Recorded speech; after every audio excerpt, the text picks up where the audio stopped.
আমরা সবাই আদম সন্তান। যারা বিবর্তনবাদে বিশ্বাসী, যারা বিশ্বাস করে না মানুষ আদম থেকে আসে নাই, বানর লাফাইতে লাফাইতে মানুষ হয়ে গিয়েছে, তারা বানরের গোষ্ঠী হতে পারে, ওই বানরের গোষ্ঠীর জায়গায় বাংলাদেশে হবে না ইনশাআল্লাহ।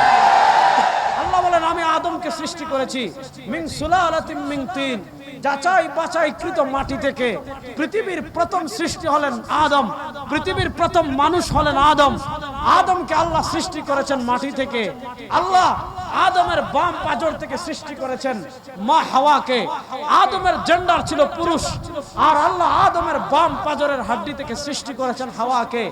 হাওয়ার জেন্ডার ছিল মহিলা।